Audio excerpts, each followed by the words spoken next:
Well, good afternoon, everyone. This is the first of a monthly directors vlogs here at Reform. So I'm very, very excited to be doing this. Andrew Haldenby, director here. Just going to go through in just a few minutes our achievements over the last month and our plans going forward. And I'm going to start by showing something we're quite excited about today. This full page in the Financial Times by Sarah Neville, Public Policy Editor, on public services and government in the UK, quoting a lot of our work and analysis on how tight public spending is driving innovation in public services, and also quoting one of our great heroes in inspiration, Steve McGurk, former Chief Fire Officer of the Greater Manchester Fire and Rescue Service, and someone who has transformed the fire services across the country actually through his example, and right now is also transforming the health service in Manchester by getting firefighters to provide support to ambulance calls. So please read the article. It's actually been part of a brilliant media campaign that we've ended up running this month in the run-up to the spending review, just about appearing in the national media every day, in fact, and I'm really pleased about that. It's because of the weight and the quality of research that we've been producing across the year, and I'm very grateful to Charlie Pickles here and her team in producing that work. This month, in November, we had two very good research publications.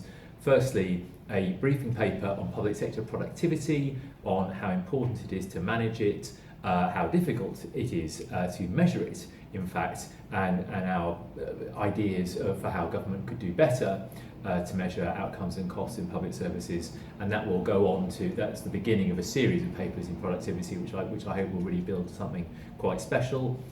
We also published a paper on the idea of clinical leadership, so the idea that doctors in our National Health Service can also be managers, also think about value for money, the way that services are organised, written by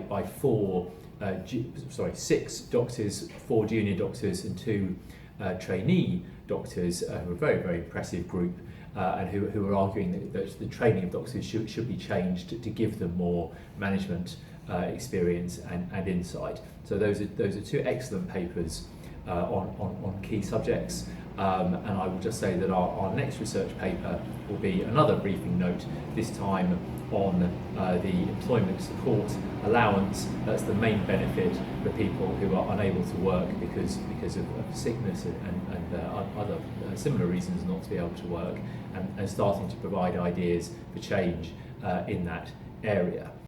So I've also got here the spending review, which was the big domestic policy announcement of the last month, and a huge moment for this Parliament and for our work at Reform as a sort of public spending, public services think tank.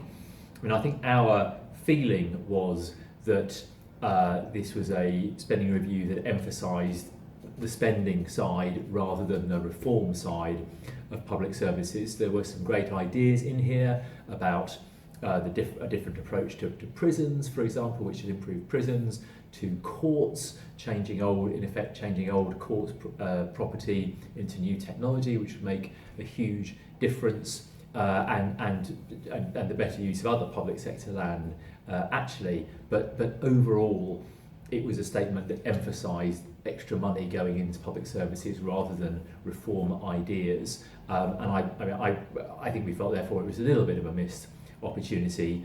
I mean, the government is still going to have to deliver greatly increased productivity in public services, but perhaps this spending review didn't quite give them the platform to make that case, and obviously I hope our work can really make that case going forward. A classic example of this would probably be the health service.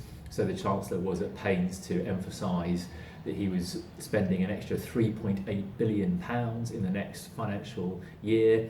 Okay, that's a lot of money for a service which spends a bit more than £100 billion. But the real number for the health service is that it needs to save £22 billion in efficiency savings in this Parliament. and he spoke much more about the 3.8 billion than he did about the 22 billion. And again, a lot of our work at Reform going forward will be on that 22 billion, about how to make those efficiency gains and productivity improvements. So that's pretty much it for the first of these blogs. I'm going to finish with some thanks. Thanks to the ministers who attended our meetings this month. Theresa May, who gave an excellent lecture on the future of police reform, Claire Perry, who spoke on new technology in transport, and Priti Patel, who spoke at our annual dinner on her vision for a better welfare and employment system. I will thank the Reform team, who have actually worked tirelessly this month. It's been an extraordinary month for our work, I would say, and I'm extremely grateful to them. And my final thanks go to our financial supporters, without whom none of this would be possible at all. So, Director signing out here, and look forward to seeing you next month.